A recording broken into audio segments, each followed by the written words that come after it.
everyone, I'm Katie. Recently I had a request to do 3 basic braids, some of the most common braids that I use and that we build on to do a lot of the rest of the tutorials that I show you. So that's what I'm going to be doing today. If you have any other requests, please send them my way. I really love it and I will be sure to get to as many of them as possible. Today we're going to start off with explaining what a 3-strand or an English braid is, because that is what we're going to be building off of to do the other 3 basic braids. So you're going to have 3 parts like this. To do your braid over, you take this side, cross over the middle, take the other side, cross over the middle. You now have 2 new outside. I now have a left, a right, and a middle strand. I'm going to take my left strand and cross it over the middle. They're going to swap places. I'm going to take my right strand and cross that one over the middle, and they're going to swap places. Again with the left over the middle, the right over the middle, and so on. And that is your 3-strand braid. As you get used to it, like you see as I did, you're going to speed up the process. So this is your 3-strand braid, and I did those pieces over. We're now going to show you what it is like to do those pieces under. You're going to end up with almost the same thing. Again, you have your 3 strands, left, right, and center. This time I'm going to lift up my center and put the left underneath it. Now I'm going to lift up the center and put the right one underneath it. Left under, right under the center, left under the center, right under the center, left and right until you run out of hair. And again, you can see it's almost the exact same thing. So now that we've done those, it's going to be very easy to transition into the other 3 braids that we're doing.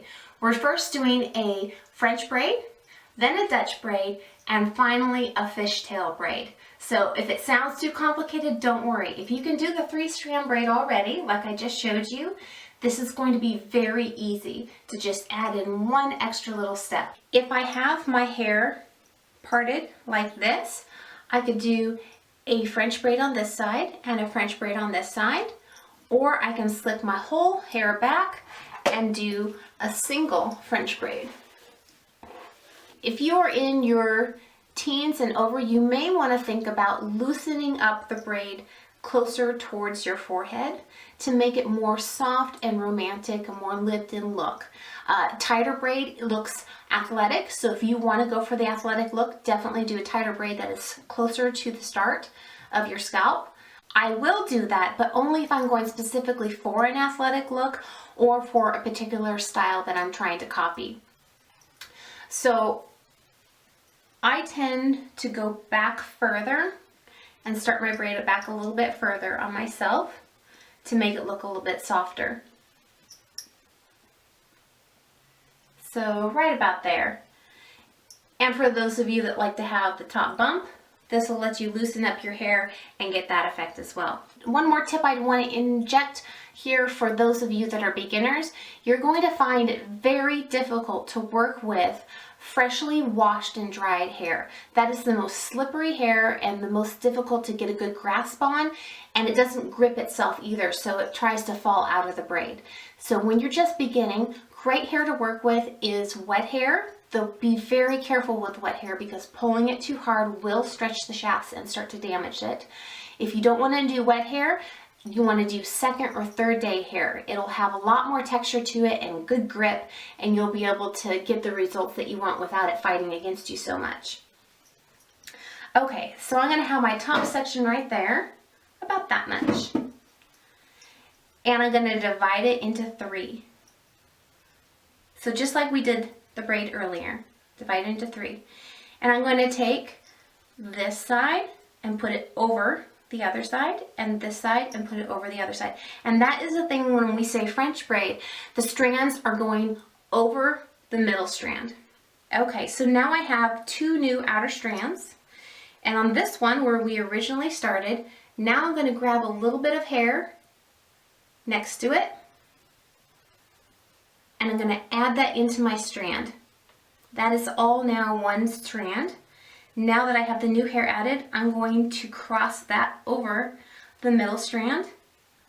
We're going to go over to this side, and I'm going to grab more hair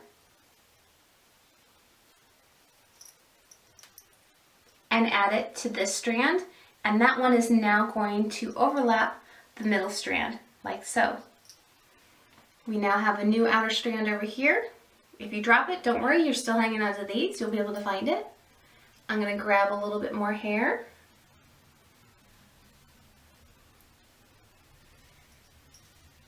And cross it over.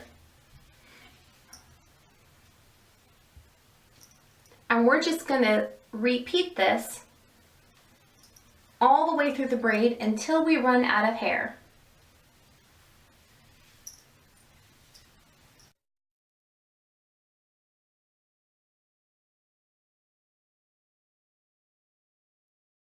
I'm going to turn around now so you can see the back.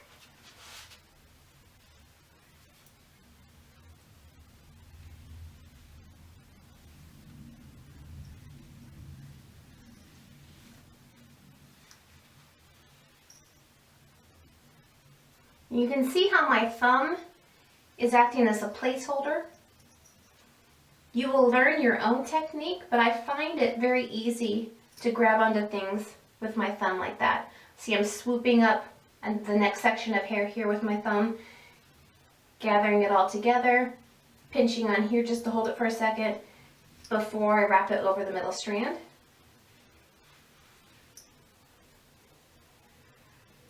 I feel that finger work is really important to see, because in the beginning your fingers don't have that muscle memory yet, and it can be helpful to watch someone else and how they do it so you can develop what's comfortable for you. Now I have run out of hair, so I am going to continue this down as a regular English 3-strand braid.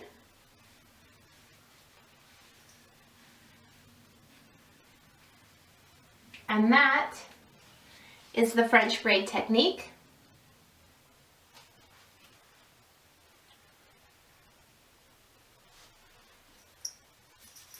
Okay, starting again, we're going to go with the Dutch braid this time. I could do my whole head again. This time I'm only going to do one side so you can see what that looks like. So we're going to go with the heavier side. You can take, if you're wanting to copy this look, you take the other side and just tie it or clip it out of the way. And that way, while you're braiding, you don't have to worry about this hair getting accidentally tangled into your braid. You can start yours right up at the front. You can start yours right here and sweep the front strands into that. You'll see that's a common technique that I usually choose to do because it's a lot softer. And I like the way that the hair sweeps a little bit closer to my face. But for this tutorial, I want you to be able to see the very basic Dutch braid. So we're going to start right at the top, because that'll be easiest for you. All right, so we have our section that we're going to start with, and this can be as thick or as thin as you want when you're starting off. Separate it into 3. Okay, so now, I'm jumping ahead of myself. I'm ready to go.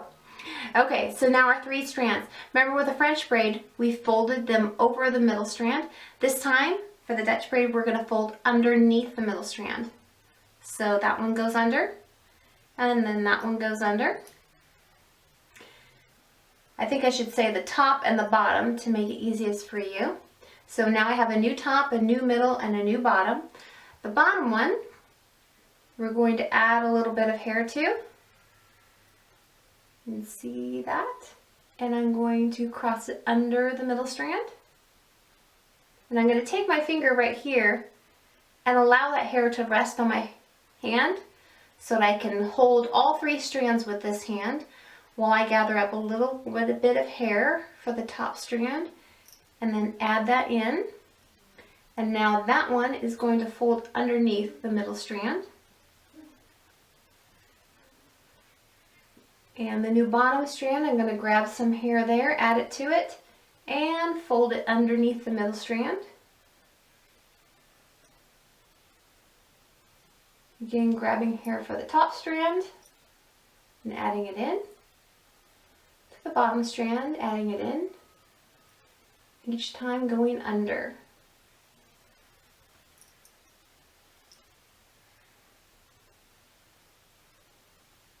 And under. When thinking about the difference between the two braids, I would say the French braid tends to be the one that most people start off with and learn, and it can have some really, really beautiful and amazing applications. The same with the Dutch braid. A lot of times I'll choose the Dutch braid because it seems to have a bit more texture, making it more visible. So now you can see I'm running out of hair here. And I can even hold my place and switch my hands around so it's easier for me to reach here. Another reason I really like the Dutch braid, I'll zoom in and show you. Okay, so you can see the different stitches of the Dutch braid. They're like petals. You can grab onto one and pull it out on either side. And it makes this amazing volume to your hair if that is an effect that you like. And it holds really nicely into place there.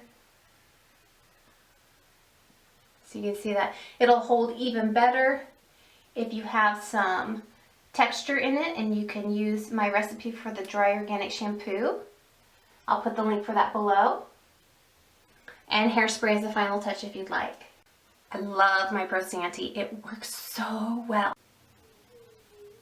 Moving on to the fishtail, that's your bonus round. I'm not going to start my fishtail up here. There is a way to do that, but I find it extremely cumbersome and difficult to do. I'm telling you that, and I'm very experienced in braids. It's not something that's fun to tackle. So what I would do, if you want to have the whole look of the fishtail all over your head, you can grab a piece here and fishtail down just this piece, secure it, and then fishtail the rest. It will look almost like one cohesive piece. Another way that looks even better is to French braid and then allow it to cascade into the fishtail. Switch to the fishtail once you get to the base. I'm going to take the hair that we have left here, and we're going to fishtail just from the base down. That's the easiest way to do, and it's a great way to learn how to do it. So for this, instead of 3 strands, we're only going to have 2, but we're going to almost act as if we have 3, and I'll show you what I mean. So we have 2 pieces now. Now we can't just swap these around, they won't stay. So what I'm going to do is I'm going to take an outside piece of this strand, and I'm going to give it to the other strand over here. And I'm going to take an outside piece of this strand and give it to this strand over here. Alright, let's zoom in so you can see that even better. So again, this piece over here, I'm going to take an outside strand, fold it over, and give it to that one. And the same with this one, fold it over and give it to that one.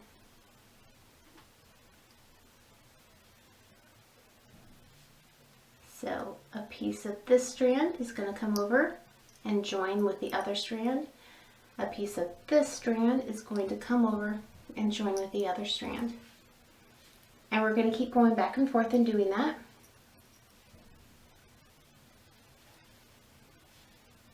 Now with any of your braids, you can make these stitches as thick or as thin as you would like to get the desired result.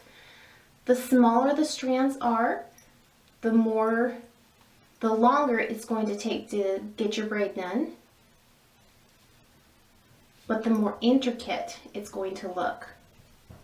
The bigger the strands are, the more loose and lived in, carefree it's going to look. And the more volume you can usually pull out of it if you like to pancake your braids. Okay, so that is enough now that you can see the basic stitch. If I did it even tighter, it would look quite like, I'd say it looks like a fish skeleton. That's why they came up with a fishtail braid. And I will show you a more intricate braid in just a moment. I did this one a little bit thicker because I wanted you to see what it looks like when you pull apart a thicker fishtail. It's really, really pretty. Just like that. See it? All right, so if you noticed, I did an over technique there. The fishtail is versatile, just like the French braid and the Dutch braid. We can fold it under. So I'm going to do that now. I have my 2 strands again. Make sure they're even. And I'm going to take a little bit from the center this time and fold under and get some circulation back in my arm. Don't forget to do that. Shake it out. Okay, starting again. A little bit from this strand, and I'm going to fold it under. And let's try to do these a little bit smaller for you. Now that you've seen the technique, I can go a little faster. Just little bits. And notice one hand at a time is holding a whole strand, leaving the other hand to freely find a piece and pull it over and join it in.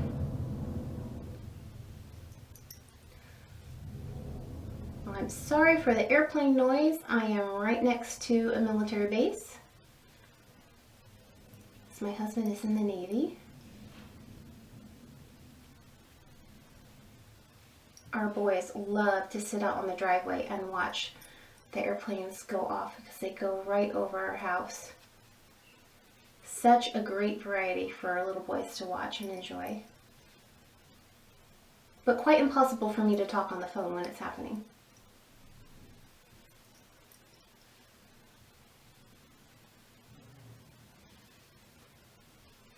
See, the trick with a fishtail braid would be to be as even as possible, grabbing even sized pieces from one side to the other.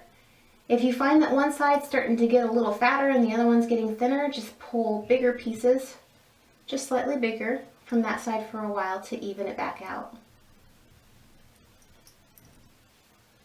And no one will notice. Okay. That, especially when I pull there, you can really see the stitching of this braid.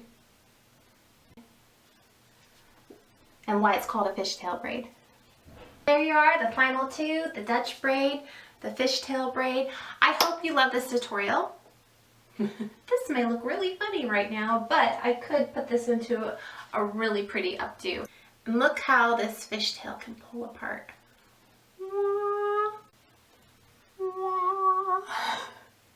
Well, thank you so much for watching. I hope you really enjoyed it. Again, like I said, if you have any special requests, just comment below. I will get to as many as possible. And if you haven't subscribed already, it's that big red rectangle that you definitely want to push because you don't want to miss any tutorials coming up. Please give me a thumbs up if you like this, and that'll let me know to do more. Have a beautiful week, and I'll see you next time. Bye!